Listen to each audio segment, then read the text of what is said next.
नमस्कार, मी doctor Jayashree Shainik Patil, X-ray sonography CT scan MRI तज्ञ, वेट diagnostic and research centre Sangli. जात्यावरच्या ओव्या ओघाने पाळण्याची लेखिका आणि राज्यपाल नियुक्त बालन्याय मंडळ सदस्य जज म्हणून आज तुमच्यापुढे मला बोलताना नवरात्रीच्या 5व्या दिवसाच्या शुभेच्छा देताना अतिशय आनंद होतोय. आज 5वा दिवस म्हणजे देवी स्कंदमातेची पूजा आणि तिचा रंग आहे तो हिरवा रंग आहे. स्कंदमाता म्हणजे काय तर तिच्या मांडीवर तिचा बाळ स्कंद म्हणजे कार्तिकीय बाळ बसलेलं असतं आणि म्हणून तिला स्कंदमाता म्हटलं जातं. आणि ती म्हणजे कारुण्याचं प्रतीक आहे, ममतेचं प्रतीक आहे, मातृत्वाचं प्रतीक आहे.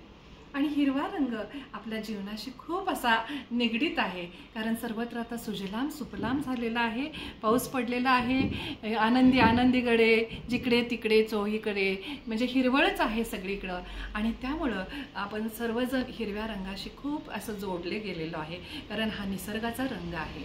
आणि ह्या रंगाला अनन्यसाधारण वैद्यकीय क्षेत्रामध्ये सुद्धा महत्त्व आहे, सृजनतेचं हे महत्त्व आहे.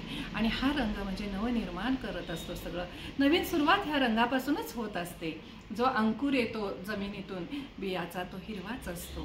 आणि स्त्रीच्या आयुष्यामध्ये हिरव्या रंगाला खूप महत्त्व असतं, कारण हिरवा चुडा, हिरवा विडा आणि हिरवा शालू आणि सौभाग्याचा अलंकार हे सगळं हिरव्या रंगाचं असतं. आणि म्हणून हा हिरवा रंग खूप असा समृद्धीची भावना मनामध्ये निर्माण करणारा आहे. तर तुमच्या जे जीवनामध्ये सर्वांना ह्या नवचैतन्य निर्माण करणाऱ्या हिरव्या रंगाच्या खूप खूप शुभेच्छा. धन्यवाद.